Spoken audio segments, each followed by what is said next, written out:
And we're recording. I'm gonna go ahead and run this ad first, so you guys can just kind of get a basis on whatever thing that we'll be covering. Okay. Yeah, come on.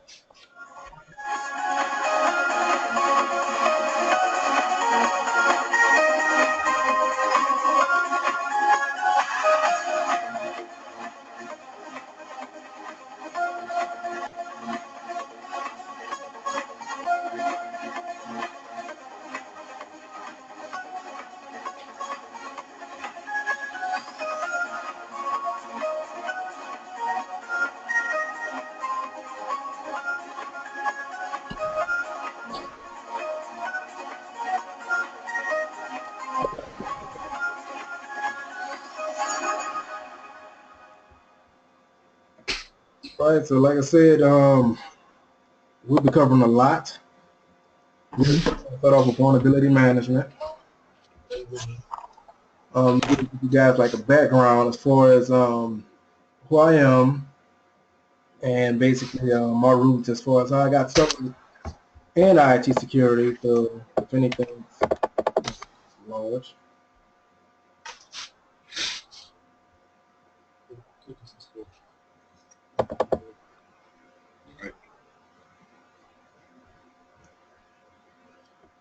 All right, so while I'm waiting on this to actually expand, give you a quick, well, just give you an overview of who I am. Again, I'm Corey Charles. I'm the IT, excuse me. I'm Corey Charles. I'm the owner, CEO, and founder of DreamVision IT. I have 11 years in IT security experience. Worked as a IT security engineer, worked as an IT security architect, worked as an IT security administrator. I worked as an IT manager, an IT project manager. I worked as a security consultant, and I worked as a security advisor as well too. My specialty is vulnerability management. Also, I have experience in penetration testing, security engineering as well too, and systems engineering. So I bring different parts to the table where I've worked as far as healthcare, worked on the government side, and currently providing consulting work on the private sector as well. So with that being said, definitely will ask you guys to introduce yourselves. So, Alfred, can you go first? Sure. Well, my name is Alfred Hunter. Uh, I'm more in sales and management position as far as database. I've been doing this for 2 or 3 years. I have background and a degree in forest science. I'm a seasonal wildlife firefighter as well, and into management and sales direction as far as databasing with training and far as working with IT as well. Nice. All right, Marinique, you're up next. Hi, I'm Marinique Banks. I'm currently employed with the Navy as a civilian. I'm a software tester. With them, I have a background testing Oracle-based systems. And prior to being a software tester and what they call a SME, a subject matter expert, I did hardware, software, and network support in a help desk capacity for about 5 or 6 years. I worked with the VA, DOD, and now the Navy. So, Awesome. Zach. my degree is in international business, and then I have a few technical certifications. Great. Sorry about that. Zach, you ready? Yes, sir. I recently got my associates from a 2-year college in IT networking, at Cisco. My experience in IT was a help desk in Home Depot. I was there for like a couple of months before I quit because help desk is like so low pay.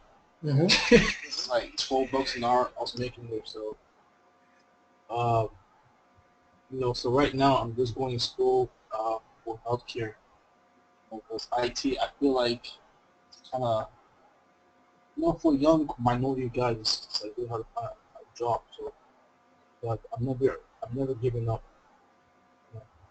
Okay. So let's see what happens.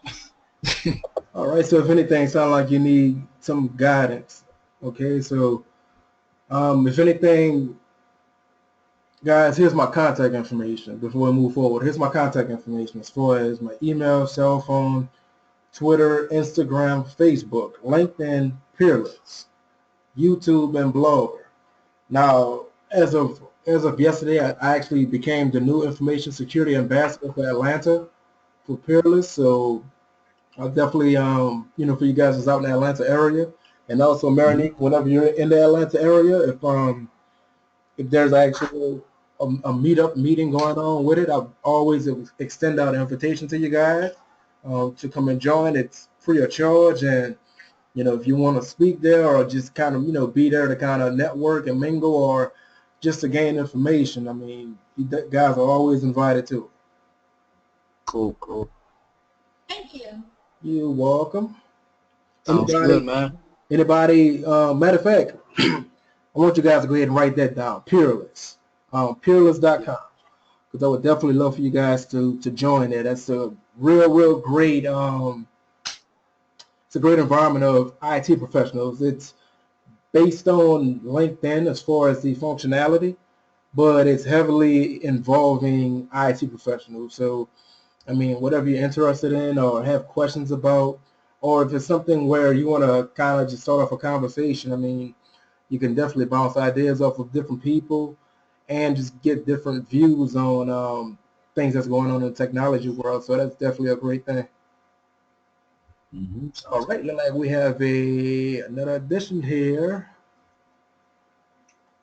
All right, wait till the microphone actually kicks in and go ahead and get my Uncle Ruben to go ahead and introduce himself. Again, guys, I highly appreciate it. I mean, from the bottom of my heart, man, I'm really humbled about this and very appreciative of you guys actually, joining joining the call, and if anything, look to work with you guys too. What's going on, Unc? Not much. How you doing? Hey, I'm all good. We have on the line Alfred Hunter, Marinique Banks. We have Zach. Zach, what's your last name? Eze. Eze. Okay, we have Zach Eze as well too. And those guys just introduced themselves. So, would you go ahead and go introduce yourself? Basically your name and also just your background. Ruben Duvall, ex-military, retired Air Force, 21 years. I always loved computers. I worked in radar operations prior to retiring. Teacher, an instructor for the military at the same time. Spent the last five years working tech support for Verizon. So, married, son. I'm already a grandparent at my young age of 45. So, that's pretty much it. All right. Yeah, like I was just telling the group, as of last night, I actually became the ambassador for information security out here in Atlanta. So whenever you guys are actually in the Atlanta area, and I have a meetup group meeting going on, definitely invited out to it. It's free of charge. Definitely come there for networking, information sharing, or basically just to be there and gain more knowledge. Also, want all you guys to actually write this down. Peerless, peerless.com. Would love for you guys to go ahead and join Peerless, because if anything, it's a great community where IT professionals actually reside, and it's a lot of information sharing. It's a lot of skill building, and also it's a great platform to actually get your name out there and get recognized for the particular skills that you guys may possess. And one of the great things is as well, you can actually contribute as far as with ebooks with these guys as well too. Now, with that being said, go ahead and move forward. I had a question for you. Okay. So I know you just inform us about ebooks. See, like I know a guy, he asked me about ebooks and QuickBooks, how to set up. So I mean, I never set up one before, so I was like asking you. So are you familiar with that process? I actually outsourced that process. I outsourced that process to someone on Fiverr. And Okay. she's actually working it. She's over in Germany. So she's actually working it, and she's actually putting all the ins and outs behind it. She's going to have it all taken care of for me and send it over to me, in which I'm going to turn around and sell it on Amazon. Okay, because I have a guy that I train at the gym, Mm-hmm. and so he was telling me he was looking for somebody who knows how to do that process with that. Yeah, So I definitely. get what you did. Pass my Okay, information cool. along to him and tell him that I can actually hook him up with my connection as well. And, we can get that taken care of for him. All right, cool. All right. So if anything, moving forward, just like we're just speaking on the ebooks and, basically just different skill sets that we all have. So your greatest asset is your skill set. Now, let me go ahead and expand on that, what I mean by that.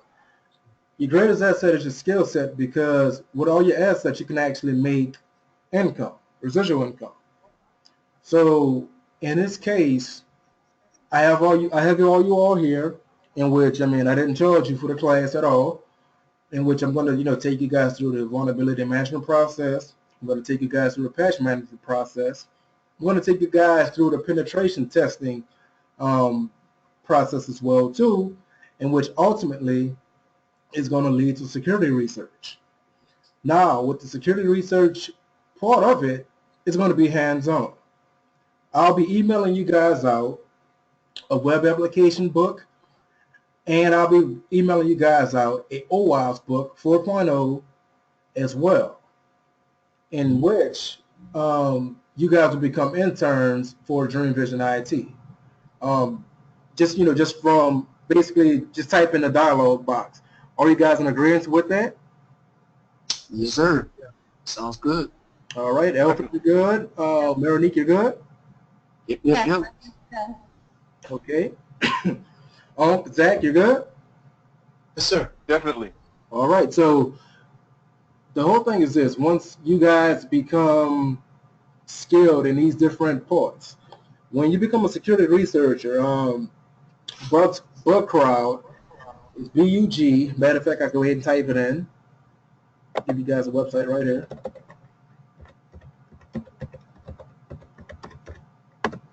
Okay, bugcrowd.com.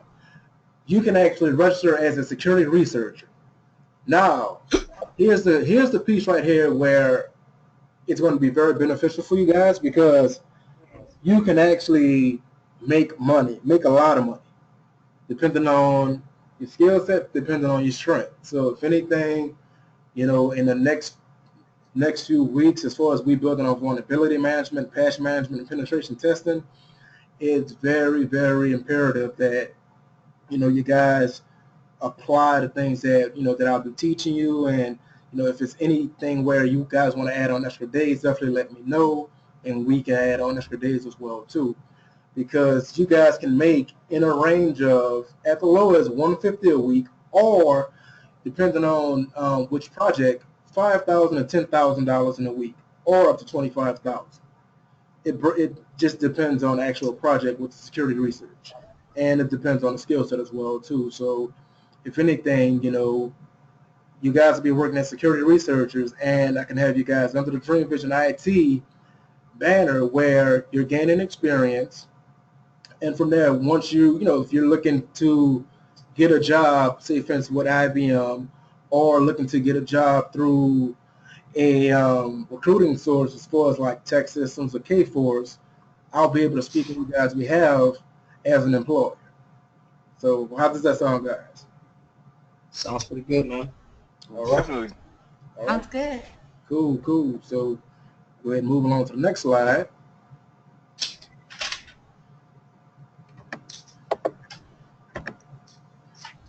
Definitely, this is what you don't want. You don't want to be unsure of your IT career.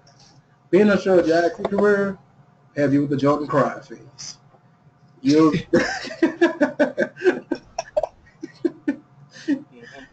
it would be the most, how can I put it? Your brain would actually be scrambled. You don't want to be scrambled brain. You don't want to be split brain. Meaning, you don't want to try to be a jack of all trades because the jack of all trades ends up knowing nothing in the end. So, as we go through this, it's imperative that I'm going to, take you guys one piece at a time as far as vulnerability management. And once I see you guys are very, very proficient with that, we'll move along to the patch management process, in which patch management process is pretty straightforward. Then we'll go with penetration testing, which that's going to lead up to us doing the security research.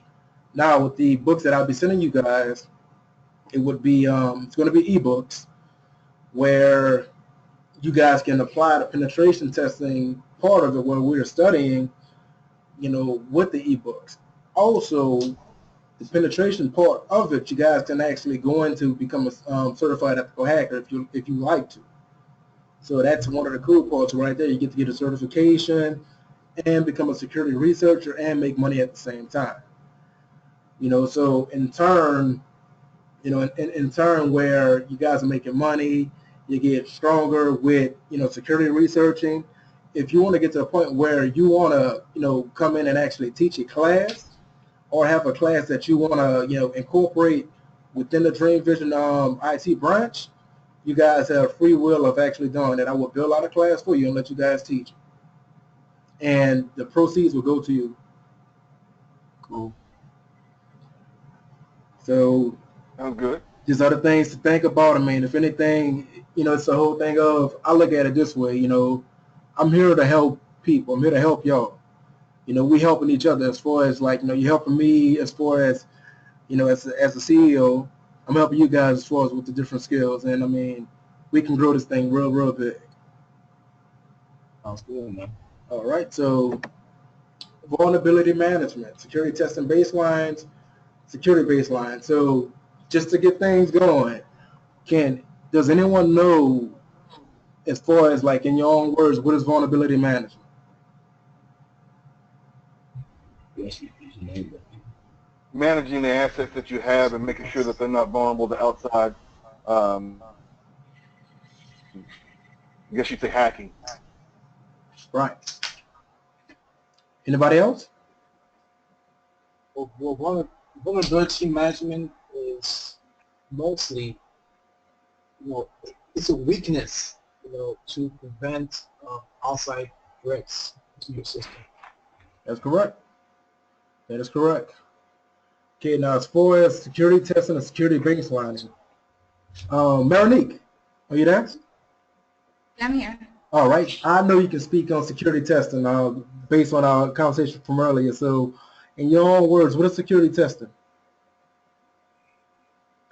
Security testing is ensuring the what's the word that I'm trying to think of, integrity of the product or system or program or report. As in what I do now, I make sure that the system produces the way that it is expected to produce by the customer, and that no information is left out or truncated, or and it's not populating any information that we don't want to see. And it's also when you're dealing with people on, like we discussed earlier, with different clearances, people who can't see certain information, you want to make sure that when you test the system that it still safeguards against, levels of security. Exactly. Very well put as well, too. If anything, that would fall, as far as on the federal side, that would fall under NIST or FISMA 853, which deals directly with security testing. The security testing also deals with vulnerability management, and security testing definitely deals with patch management as well, too. Those those pamphlets that I sent out to you guys, that was NIST 840, which dealt with vulnerability management and patch management. So, I mean, we're not talking in patches as of right now, but just, I I guess just for hearsay, who can tell me as far as what patch management consists of, or basically what patching consists of? Can you say that again now? Can you can someone explain to me as far as what patching consists of? Patching? Yes. Um, yeah.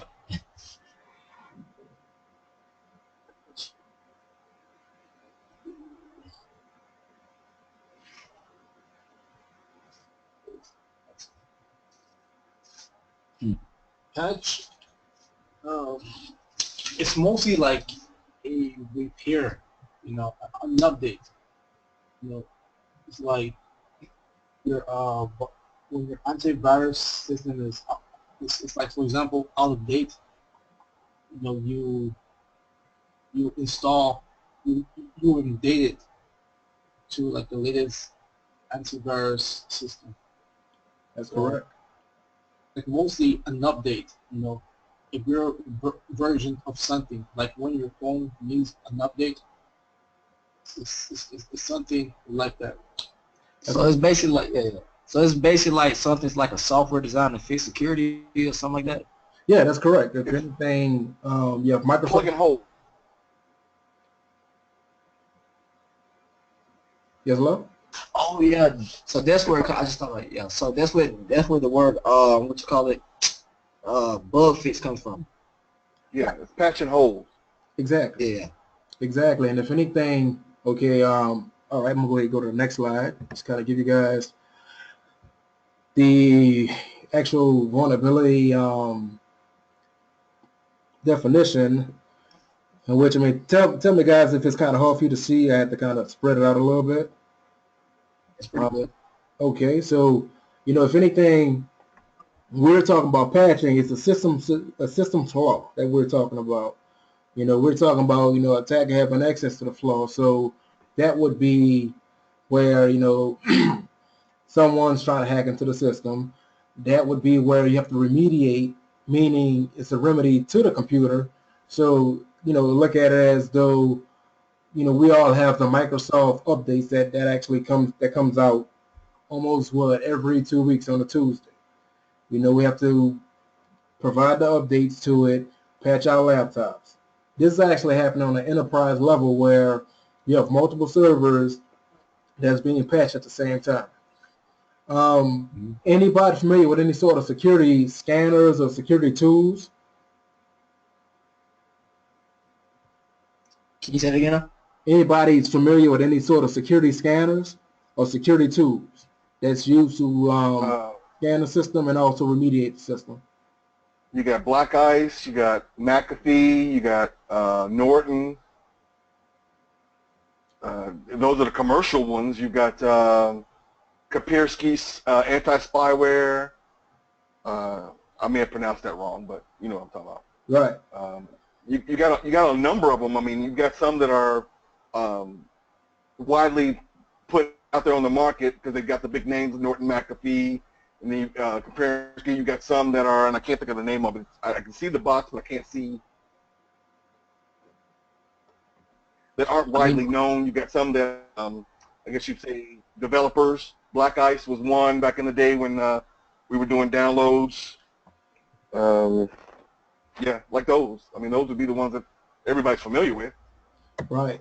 I mean I heard of it's like a software package box. Something like Ironton, you heard of that? Yes, I have. I have heard of it. I'm gonna pull up. Who is it? Who is it? Where? Oh, Okay, just go to Google real quick, and I'm gonna pull up as far as some security scan, which is pretty popular. Just want to stop by the office, kind of fill this in with the kind of situation. I just want to stop by and try to get a little bit of information. Yeah. Anyone ever heard of Nessus before? No.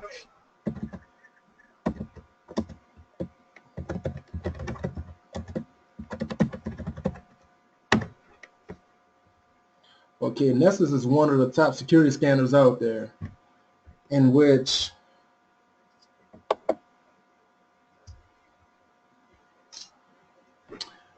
Nessus is used to actually scan the network on enterprise level, and it tells you as far as what vulnerabilities are out there on the network, and it actually tells you the levels as well too, as far as critical, medium, or low.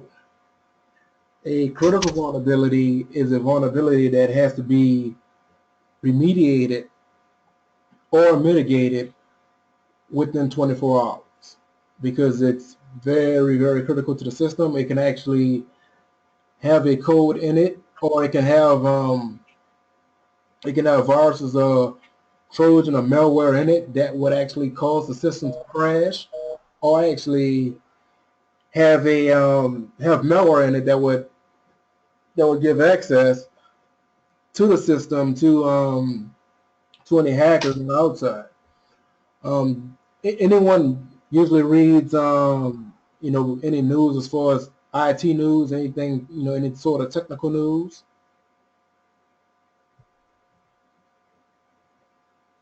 I read Tech Savvy, so it tells you when like Apple drops the new iPhone and what upgrades, and gives you some hints on what problems people have been having with Android phones and pads and different computers. It tells you, the ratings of those computers based off of, people outside the testing.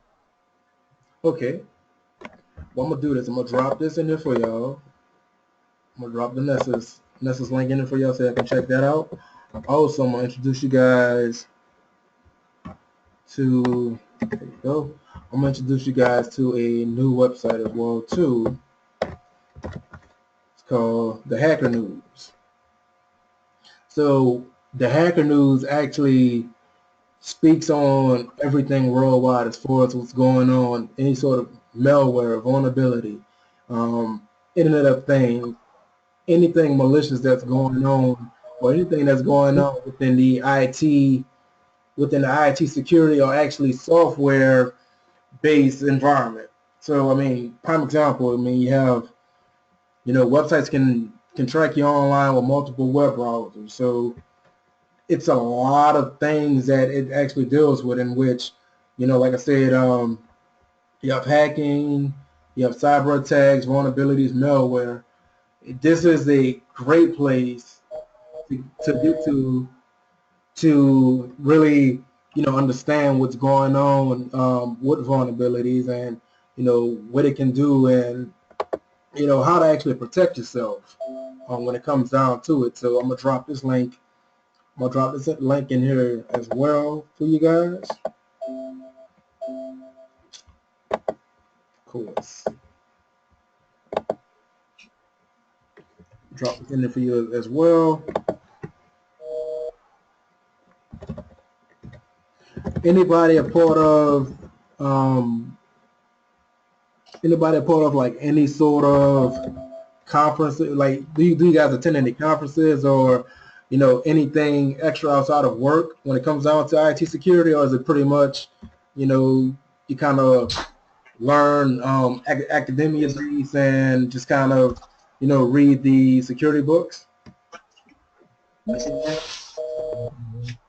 Well, with the government, they have a lot of training sources. The Navy has NAVAIR University, which they have an information technology and cybersecurity college that provides courses on information assurance and cybersecurity, anything IT.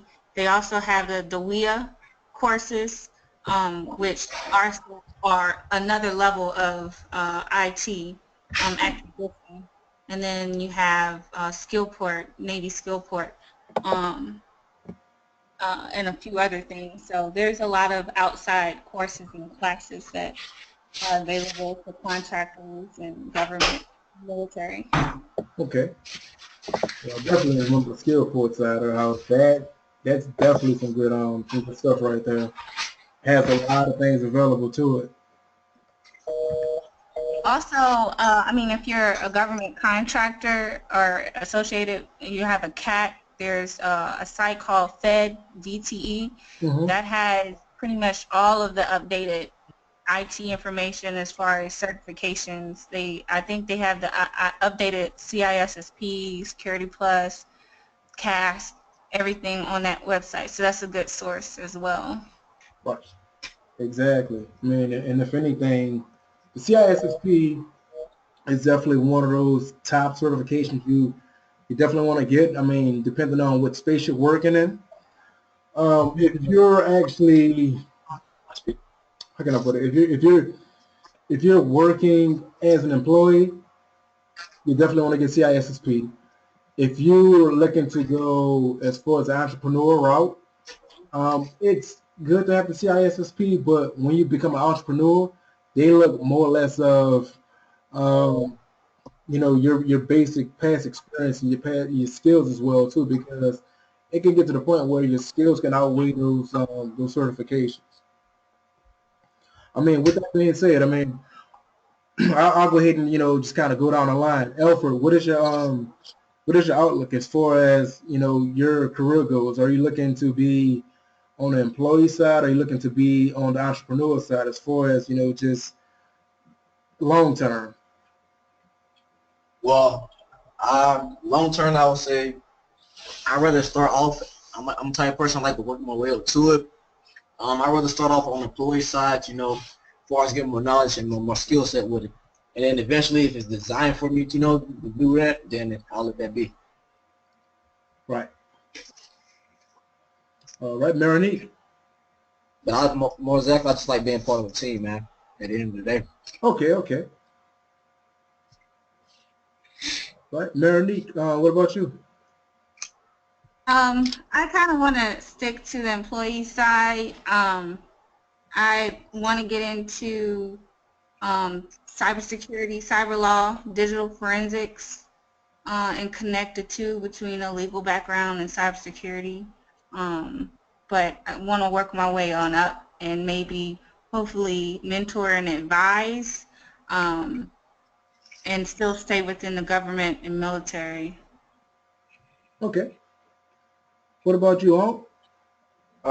I'm similar to Marinique, but I want to work both civilian and government. I don't want to focus strictly on government because there's a lot more legalities there, but I want to focus primarily, I would like to be that entrepreneur that has his own business and, consult for locals, wherever around the states for the most part. I'd like to, like I said, I'd like to stay close to the military, but again, when you start crossing over from civilian to military, it gets a little more complicated with contracts and such, so I don't want to go that route.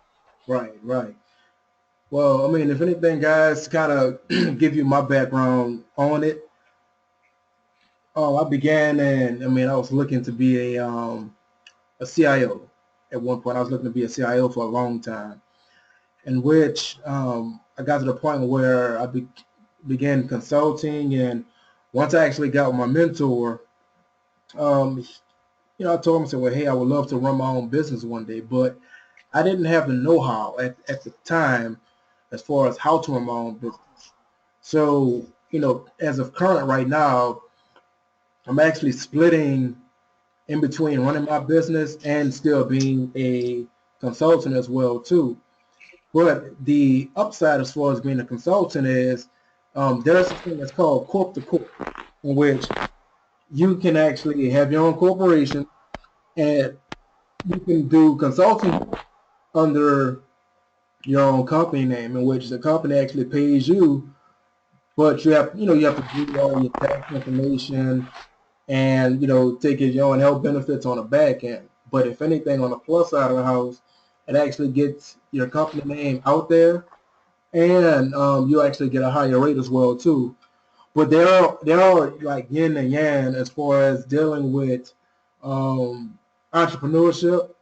And also as an employee, I mean, it gets to a point where there is a glass ceiling, but it's kind of based on a person and based on, at the end of the day, as far as, what you're comfortable with and what you want to do.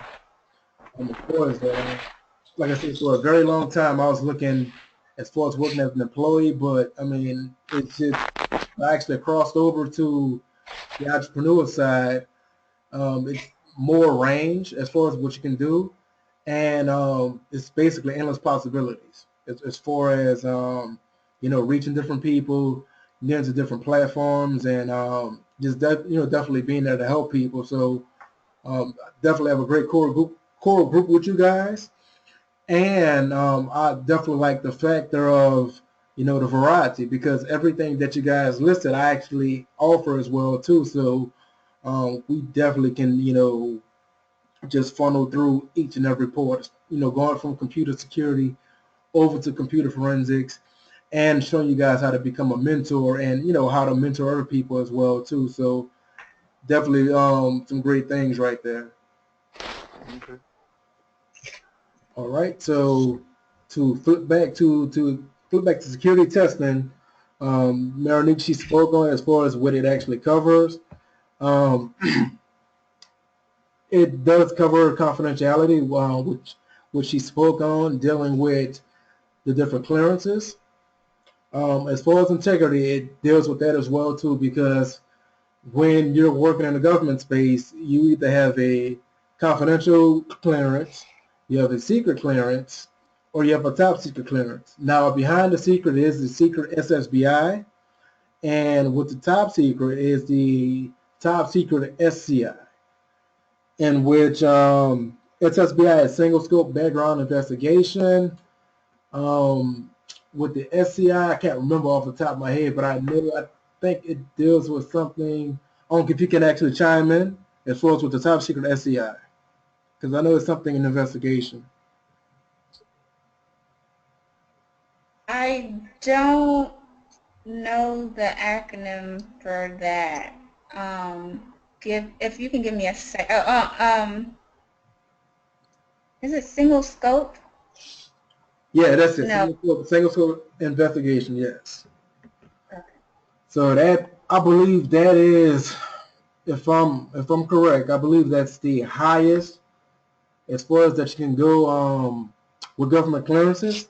That would actually give you full range to everything within the government system as far as information. So to give you guys like a background on that, a person that has a confidential clearance can't read what a person with a secret clearance has, due to separation of duty and due to the information, the integrity of the information. Someone with a secret clearance can read what someone with a confidential clearance has, due to that guy with the secret clearance is actually being on a higher level. So they do have read-write access to the confidential information. Now, there is a point in time, it depends on the situation, that the person with the confidential clearance can read only what the person with the secret clearance has. Now, moving up to top secret, the person with the top secret clearance can read and write uh, information that has secret and confidential stamped on it. The person with the secret clearance can only read, and is based on certain situations, can only read what a person with a top secret clearance has. So that's kind of clear to you guys. I mean, I didn't confuse anybody with that. No. Okay. All right. So that definitely deals with the integrity and also the confidentiality, and also it's a separation of duty as well too, with job title. So you wouldn't have anyone. I mean, if we're looking at it from a Active Directory standpoint, you wouldn't have anyone that's working as a administrative assistant that's going to have systems administrator rights or rights to the registry to actually make changes. Definitely is not going to happen. You'll have a security engineer, or you would have a systems engineer with those type of rights. But the security engineer would only have limited rights, because a system administrator or a systems engineer would have the authorization within a job title to make changes to the registry, and also add or remove people to Active Directory. You guys agree with that? Yeah. All right. All right. So let's move forward to authentication. So with authentication, can someone give me an example as far as authentication?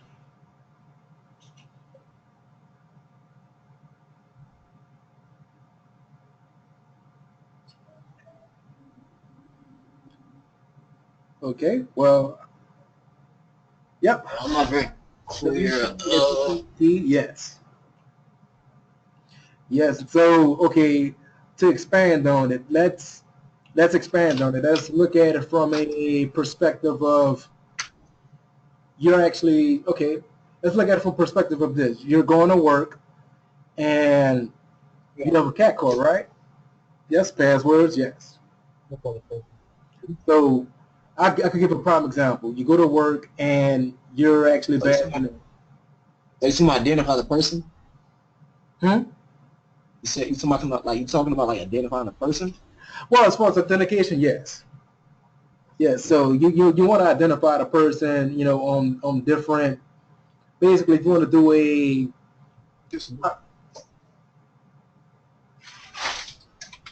a multi-tier identifier, so for instance, come in, they log into the computer. You have a cat card, you put the card in, you have to identify yourself based on password. And sometimes you have, excuse me, sometimes you have extra security that's in place as well too, as far as a security key, or you have a security token where you have to identify yourself that way as well, or just to kind of make things simple. Um, anybody ever worked in a data center before, or worked in a secure space? Yes. Okay, let's give an example of what happens in a secure space. You can expand on. As far as authentication goes, Yes.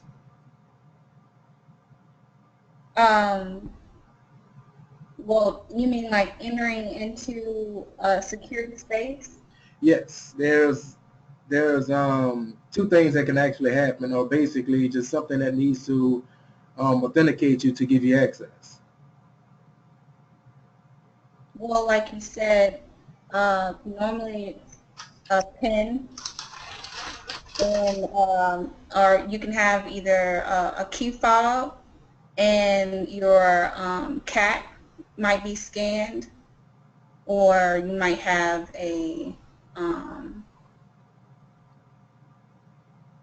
some type of reader, like same thing. You might put a cat in a reader, and you might have to put in a PIN. Um, I'm not sure if you're talking about entering a data center or once you're in there, if to log onto the system. Well, I'm not sure. as far as entering, there is, the kind of what the piggyback. CCTV. Hmm? You're talking about like a CCTV for someone to, Well, no. or that's securing. Well, just I can put it as far as like a secret type of environment where you have you have like a multi-purpose type of authentication that needs to happen. So yeah, you have the code readers, and there's also biometrics involved as well too. There's thumb scanners. There's scanners that actually scan your retina as well too, and there was actually a place I actually worked that worked under the TSA.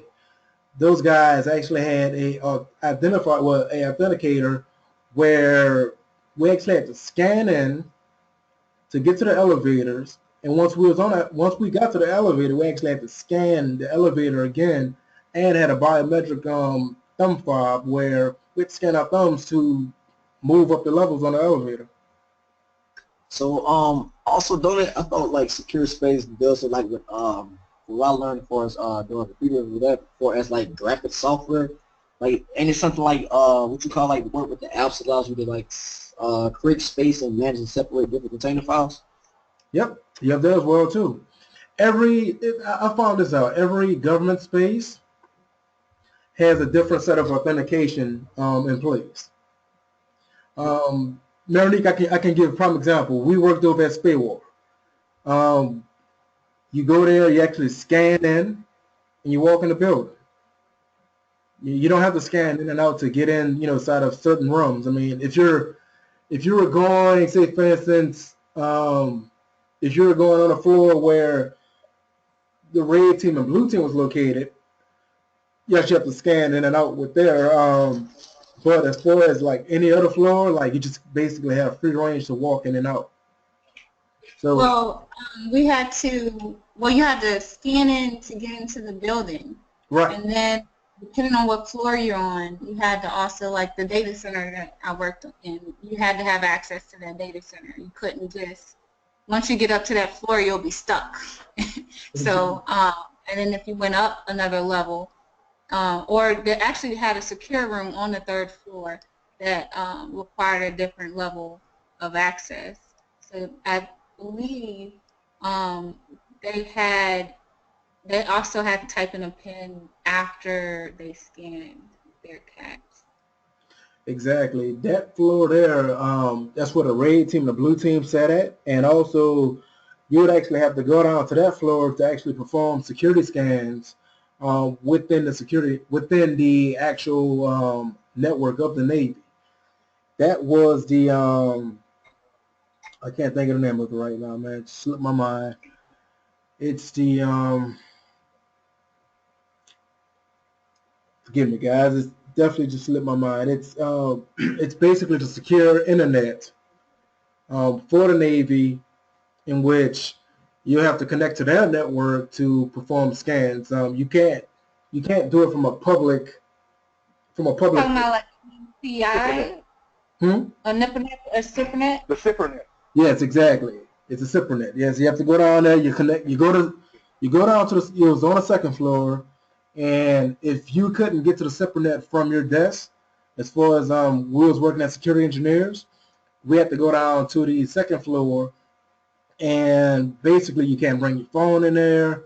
You have to have access to that floor, and you just go down there to run retina scans, scalp scans, nessus scans, and it gives you basically a report back that tells you, hey, these Windows servers or actually, have vulnerabilities on it.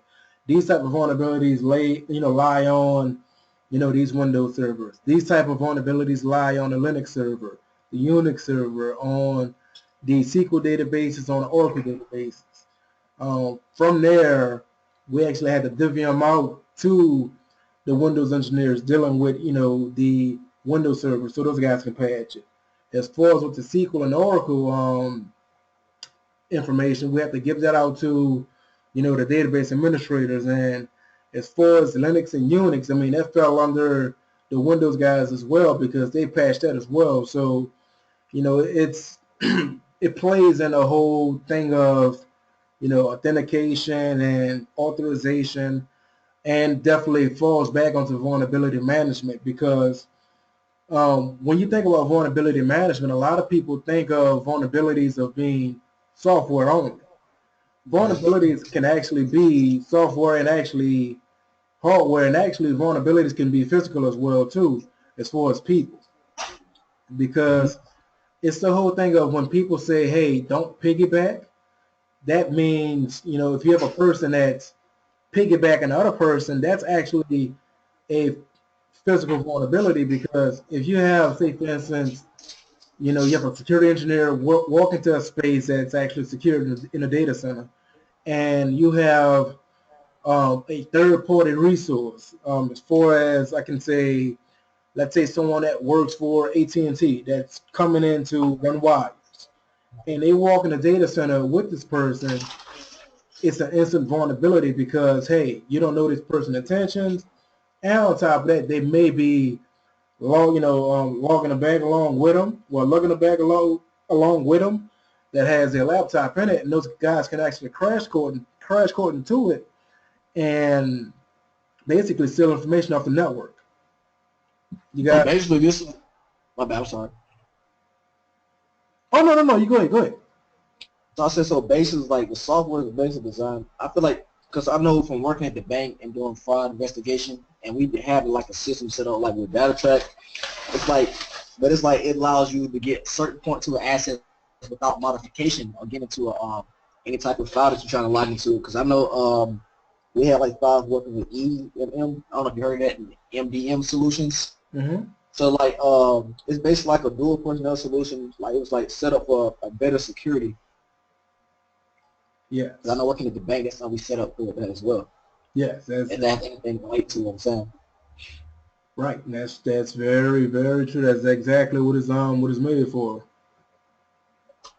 You see And that? you were talking about tailgating, huh? Yes. Is that what you're Mm-hmm. I Yeah. was just trying to think of the word. Yeah. People piggyback and tailgating.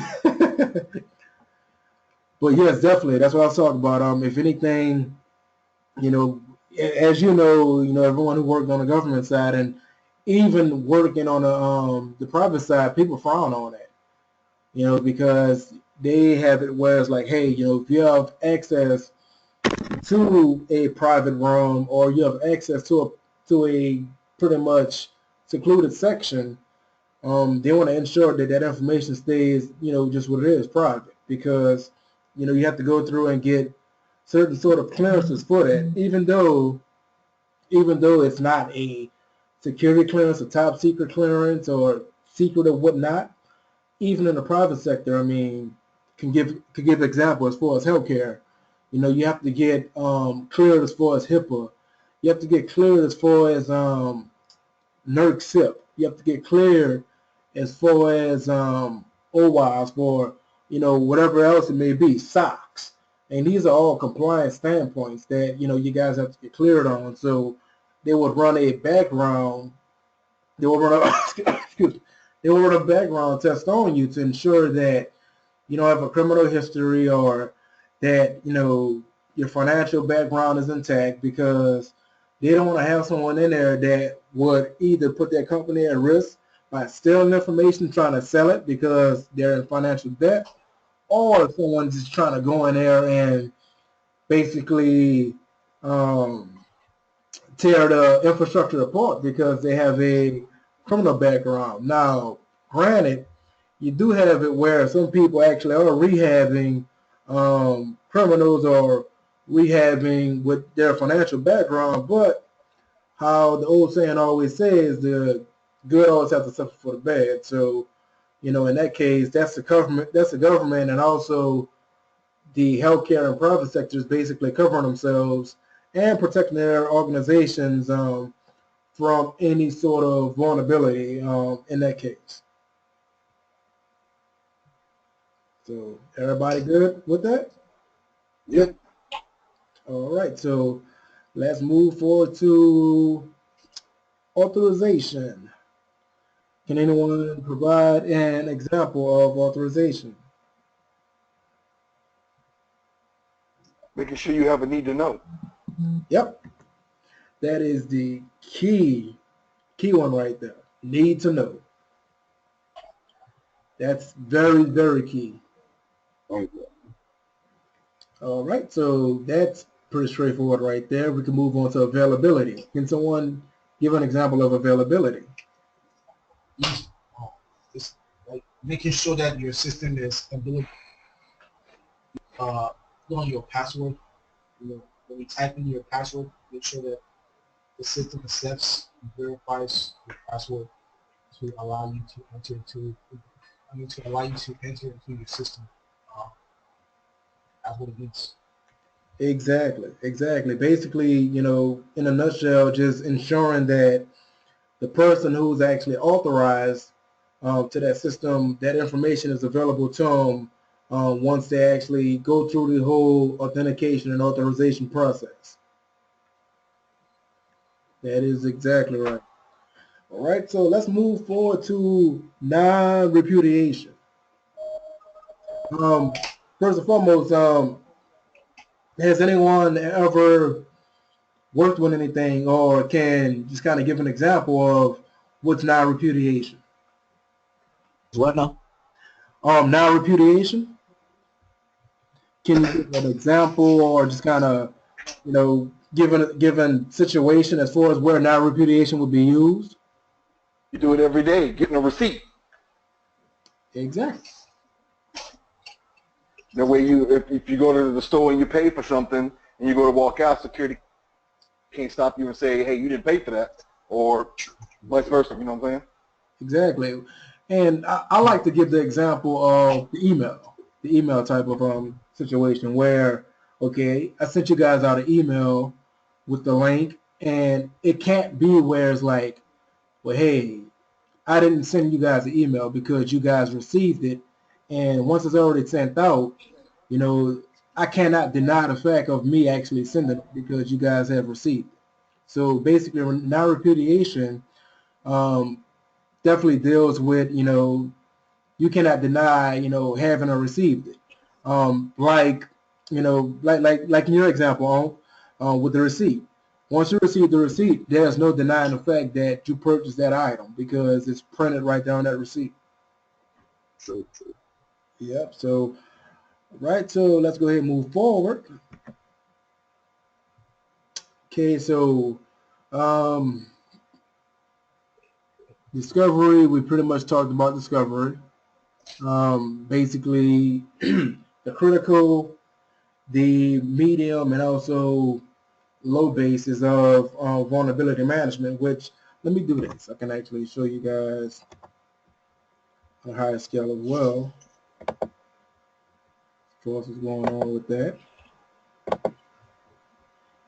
So,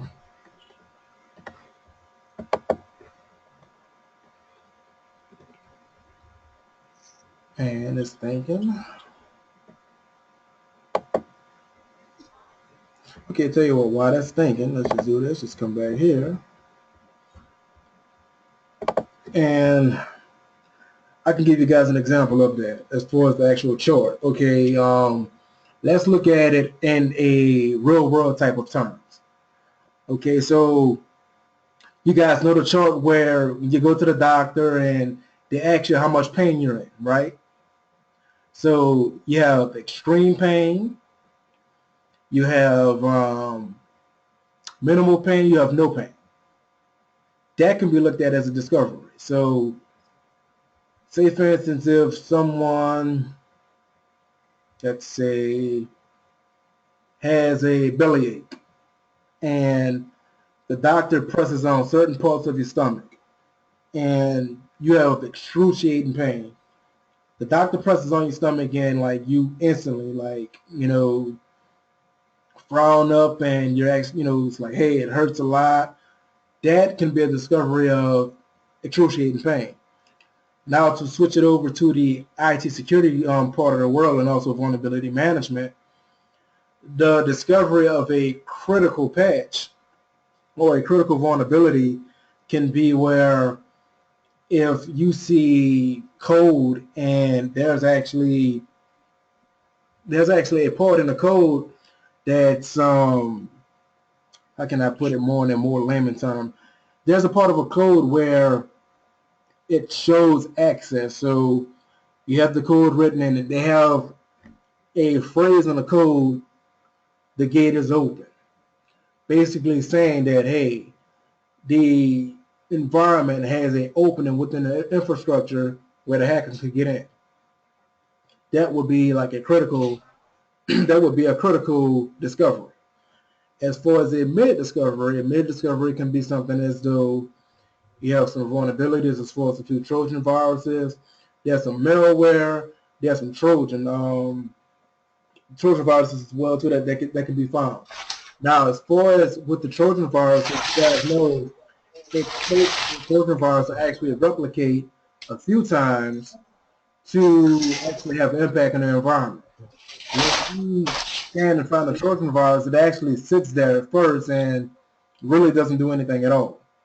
So that would be a middle type of, or I would say, a less critical type of discovery. Now, as far as a low discovery can actually be a false positive, which that means you actually discovered a vulnerability, but the vulnerability is accounted for. So in that instance, all you guys work with ActiveX before, right? Where as far as you have to install Java, and it's this software that's called ActiveX that plays the videos for you. You guys familiar with that? Yeah, I am. Okay. Now, as far as with that, there's ActiveX that's that's actually implemented in many codes um, on the government side, on the healthcare side, and even in the private sector. Because if you go to their front page or anywhere within, those respected businesses' website, you're going to have a part that's actually, going to need visibility to the video, in which the video only can play with Java and with ActiveX. So with that being implemented within the software and it being approved by the application team and the application manager, that there is a false positive, and it's considered a low impact discovery, in which it has minimal to no impact on the environment. Right. So everybody straightforward with the discovery, or you need me to kind of go back over any part? Sounds good to me. Your how false positive, or what was, can you repeat that part? Okay, now all right. As far as with the false positives, the false positive actually deals with excuse me, it deals with a piece of software that's actually discovered as a vulnerability, and it's actually approved or basically authorized within the code. So I gave an example as far as with application software. If you have ActiveX that's implemented within the program and it's authorized by the CIO to, give the thumbs up to the application team to implement it, and you run a security scan and you find where ActiveX is actually being pinged as a vulnerability, but it's being pinged as a low-end vulnerability, or basically a false positive, you then can actually mitigate that vulnerability. Mitigating is where you actually write a statement and you give reason why this actual piece of software that was found as a vulnerability is not actually a vulnerability, and why it's a false positive. So in that case, it would be where discovered ActiveX. ActiveX is an approved program code that's approved by the CIO, where the application team implemented it within an environment to run applications that has functionality to the government's website. In which, once you pass that in, that gets approved, then the the actual false positive becomes basically minute at that time.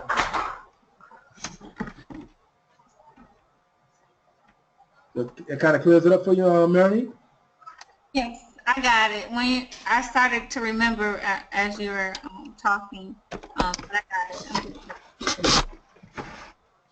All right, so vulnerability scan. We talked about that earlier on, so that's dealing with the Nessus, SCAP, Retina, Goldis.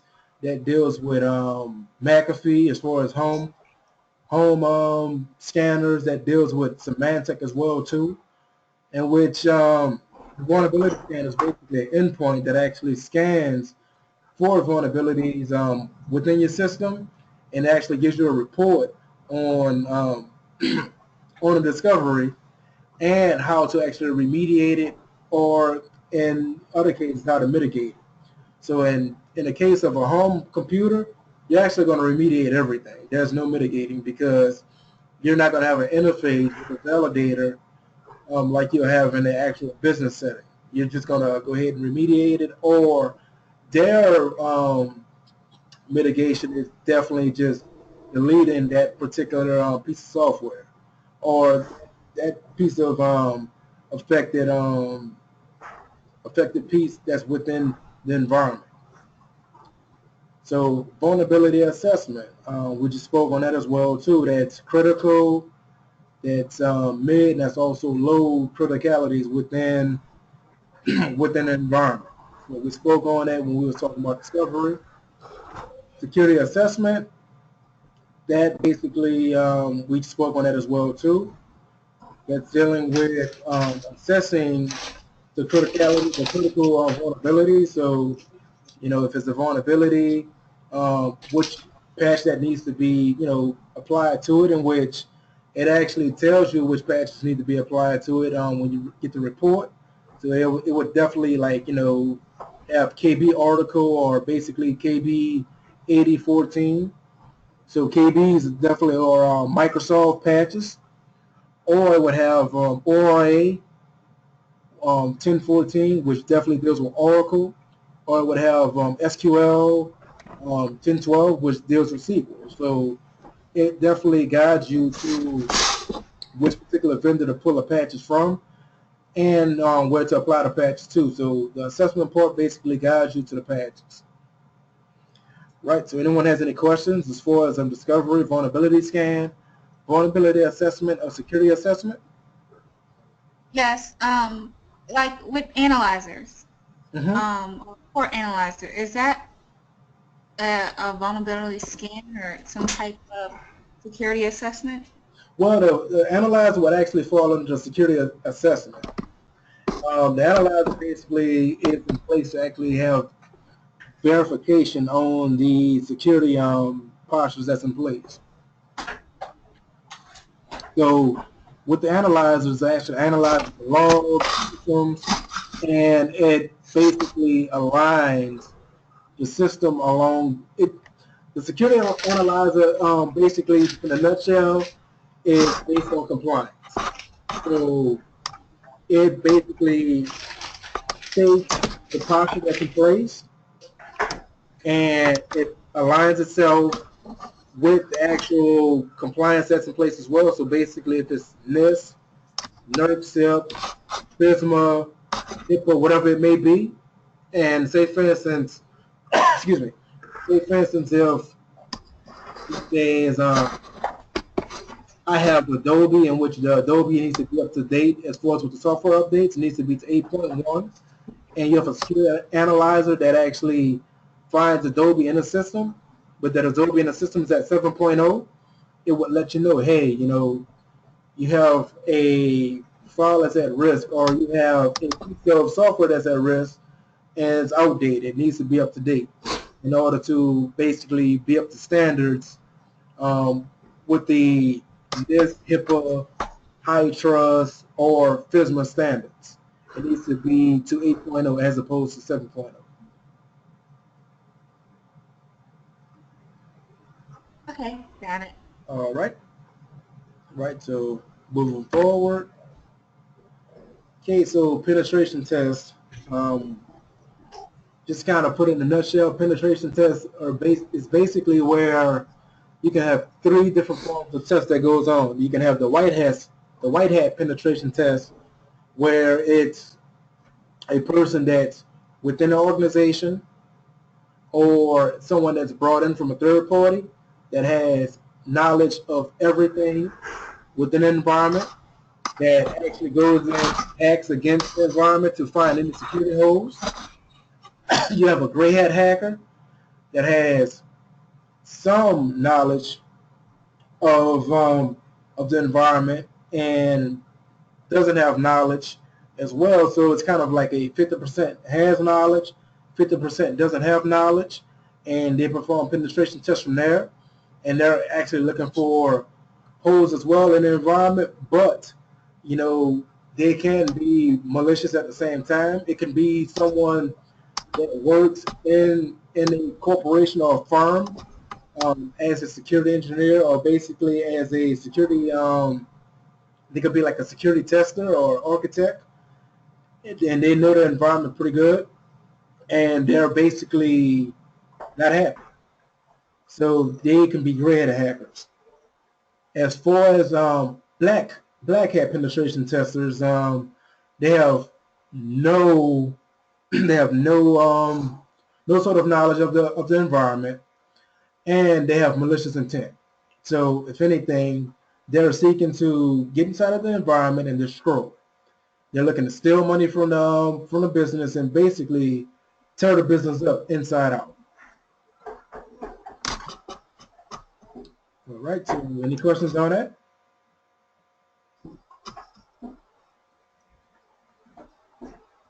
All right. Well, if not, we'll go ahead and move forward to security audit. Anyone ever dealt with a security audit before? Or anyone ever dealt with an audit before outside of security? Yeah, security audit. Yes. That's okay. Let's just look at it as far as an audit period. Anyone ever dealt with an audit before? And if so, can you expand on it? Yes. Basically, they would come in and interview people. And I'm just thinking, I guess, sort of from a technical perspective, maybe. They'll interview people, but they'll also, like you said, perform security vulnerability scans. They'll review applications. I guess kind of look at the whole entire program to make sure everything is functioning right. And then give their, I guess, results at the end. We've had a couple of audits when I worked at Spaywar, and they kind of touched on everything, on what we were putting in the system, what our opinion was, how the system was reacting, what was the failure rate, and our performance. Exactly. Exactly. Anybody else? I mean, I can say from, I know at Bank of America we did that too. Like it's like systematic, like for like examination on accounts and stuff. We did that at Bank of America, like for records and documentations. Yep. I mean, now at the Bank of America, when you guys perform your audits, did you guys have PCI as far as your compliance that you actually put your controls up against? I mean, because at the end of the day, that's what's actually going on. You actually have controls in which controls are basically your rules as far as, hey, this needs to be, run in this sort of way, or, you need to have this connected to here, or, things need to basically, to make a long story short, things need to be, excuse me, things need to be in place the proper way based on this compliance. Yeah, because like I said, it's more like for dealing with money and everything, so it's more financial audit. So. Exactly. We worked with PCI. I worked for a Smoothie King, the IT operations, and we had to ensure that every store was PCI compliant, especially with them running POS terminals.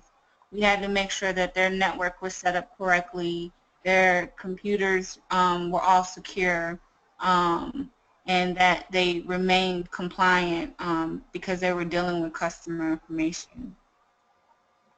Because I know, like for like I feel like, well, to be honest, the whole purpose of audit is like to provide objective independence examination. Because like I said, it all depends on what type of audit. Because I know it's more than one type. But have you guys heard of the USG AAP? Yes. It's like I said, that's more financial for dealing with the SEC. SEC. Because I know we had like U.S. Security and Exchange Commission for working with that. Right. I mean, if anything, the audit that was actually performed over at Spaywar, Marinique, that actually fell under NIST and FISMA 853. That's basically before, that was still dealing with DIACAP, in which DIACAP actually moved over to ANA now, authorization and authentication, and it all falls under certification and accreditation. That's basically compliance, where you actually have documents that it can be very, very lengthy, and it's documentation of everything that's within your environment. You have security baselines as well too, which there's a tool called Industrial Defender.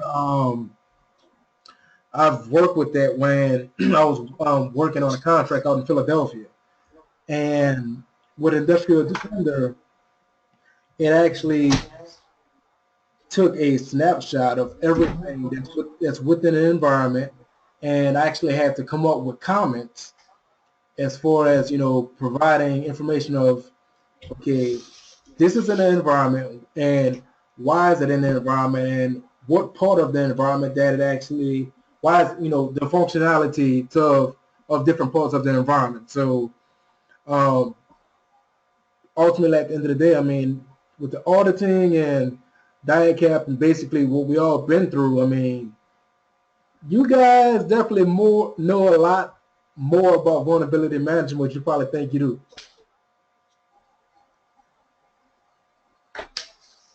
Because we all been through down that aisle. Yeah. So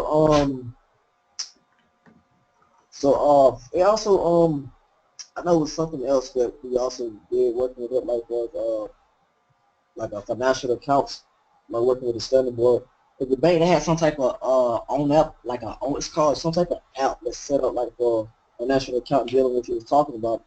I'm not I can't remember the name of it, but like I said, it does go back to the Security and Exchange Commission of how it's like it's set up like to a it's like what's the word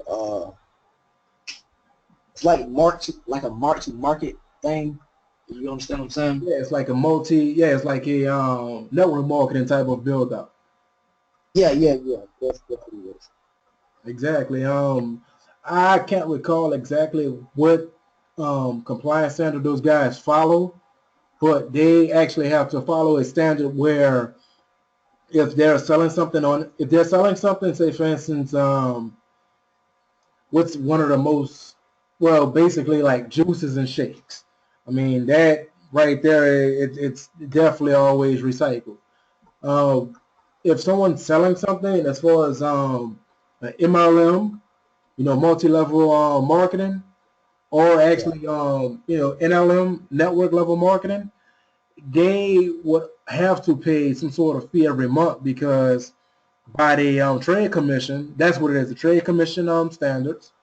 Um, in order to be compliant, the actual vendor has to have its independent consultants paying some sort of fee every month in order to make any sort of residual.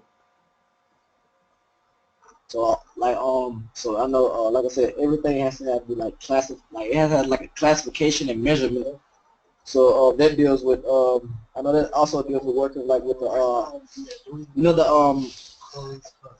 IF IF IFRS 9.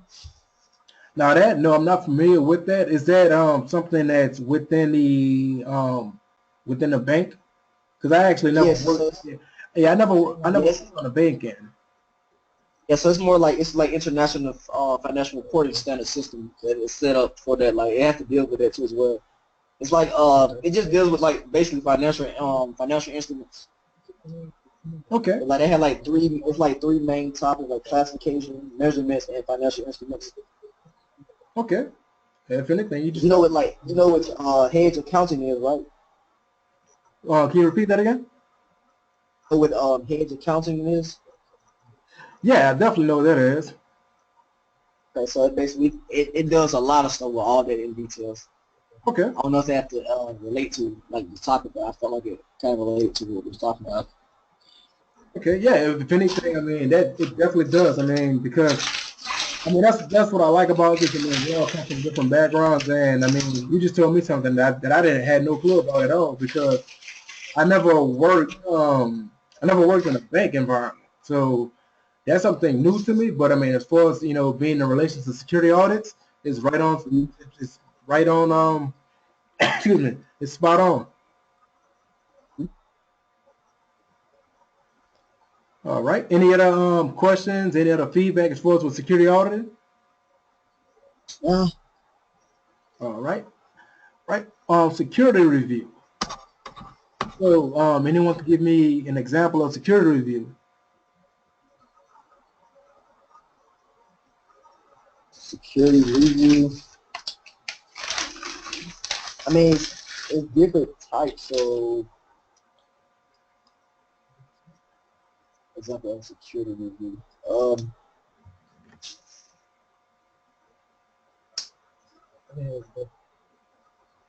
Have you heard of Life Watch on security? Yeah. Something like that. Yeah, pretty much. I mean, just kind of, how can I put it in a nutshell? The security review is, okay, it's basically everything we just spoke on. You go in, you do the scans, you find the vulnerabilities, you divvy it out to the systems administrators and the database admins. Those guys provide the remediation and mitigation to it. They get back to you. You run another security scan to make sure the environment is clean. From there, you put inside of a NICAP package or certification or accreditation, or ANA package, depending on which entity you're working for. And from there, once you actually turn it in, you get with a validator, and Yeah. with Oh yeah. you guys get together and you're checking over everything based on the standard that you're following. So he has a standard there, you have a copy, he has a copy, and you're going line by line reviewing everything to make sure that everything is in compliance before sending it up to the CISO or CIO. So basically, like for publication and broadcasting, like for like based on like what like national security information system. Yes. Yes, you actually just, reviewing it all, make sure everything is basically, airtight, no gaps. If you do find any gaps, you actually have to go back in and, take care of the gaps that you find, resubmit to get it validated, and once it's validated and approved, you move on to the next package. Yeah, I think there's another word for it that I think I heard. Mnemonic. I'm not too sure with that one. That there's kind of, I've never heard that one. I just heard of It's spelled M. I think it's spelled MNEMONIC. okay, yeah, I never heard of that Like a one. memory. It's like a memory aid. Okay, yeah. Well, if anything, I mean, yeah, it'll be in the same, it'll be in the same line as that. Just ensuring that, you have the thumbs up on everything, pretty much. In a nutshell. Any questions about security review? Yeah. All right, go ahead and move forward. All right, so just pretty much everything that I was, speaking on.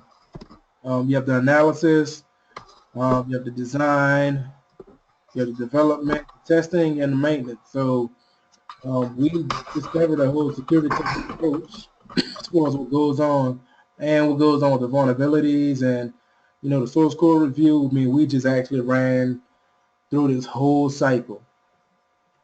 So is y'all finished? Is y'all done? We got anybody has any questions? Nah. Oh man, this was good information, man. Learned some different stuff that I didn't really know, but as far as dealing, I just feel like for security, it's like it's a lot. It's very like broad field. So there's a lot of stuff that I really didn't think of that I really didn't grasp my mind around. Right. I mean, if anything, I'm gonna tell you, like, security is so like large, and it's so many things that can be covered in security. I mean, it's crazy. I mean, we just don't Yeah, I think. mean, like I went through the process of security for as a security like with the FEMA. Mm-hmm. So I know like doing a database. When I first started, when I was like trying to do like security job stuff, I was dealing with the hazard material, and I hope I also have a software too that links back to what we're talking about. Right. Right. I mean, if anything, man, it's so much stuff. I mean, I can, pass along to you guys as far as, different compliances. I mean, you told me something as far as, when it comes down to the banking compliance that I didn't even know about at all. So, I mean, it's Yeah. a deep amount of things. I mean, if we get off the security architecture, I mean, it's a DoD AMF. That's a part of architecture, and I mean it's just a lot of things that we can actually get into. But I mean we're definitely off to a great start. Anybody has any feedback as far as anything that I could have done better, anything I could have prepared you guys better with, any more information that I could have given? Niles? It's good, man. Yeah, great start, man. You know what I'm saying? All right, Marinique. Yeah, I think a lot of times we're in this positions and we're kind of going through the motions and we don't really have that knowledge base of what we do, but we don't define it. We define it in different ways, or we don't take the time to kind of put a definition to what we're doing. I think in this lesson, I've noticed a lot of things that I know, but it wasn't until you gave an example to where I was like, okay, yeah, I know what that is. I practice that in my position. So it kind of allows you to have your teaching gives us a knowledge base that we can put comparison to as far as what we're doing in life and at work, so that we can get better as far as getting certified, getting educated, and then paying that forward and teaching others. So I do appreciate the fact that you gave a lot of examples.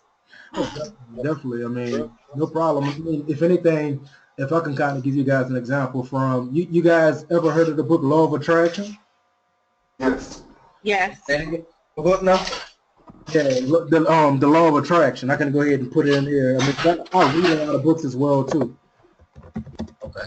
The Law of Attraction. I read a lot of books, and I also listen to like a lot of inspiration videos as well too. Go ahead and drop this in. There's a test, and I think everybody should kind of Google this. It's called if you haven't heard of it, it's called the Myers-Briggs test, and it's directed towards program managers, IT professionals, financial management, most of the disciplines background. So tests who you are as a person. What are your strengths? What are your weaknesses? How do you communicate? How strong you're in one aspect of life or the other, and it kind of helps you with your personal career development. It's a really cool test, and most people can get it for free, but I would look it up, and it kind of puts everything in perspective. Exactly. I mean, that's what I like. That's what I like right there. I like to hear that, like where we can contribute and actually have something that can make us better, not only in the IT aspect, but also as people.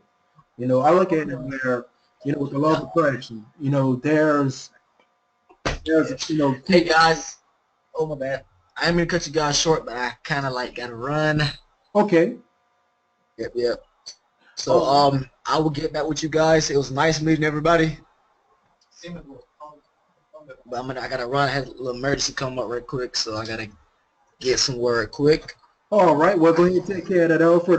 Definitely go ahead and send a link out. As far as that, I'm gonna go ahead and email you guys. I actually send you guys a text. Marinique, you go ahead and shoot me a text so I can have your number as well too, and I can text you guys as far as what days work for you, and we can definitely continue paying forward. All right. I appreciate it, man. All right. Thank you, guys. All right. Thank you. All right.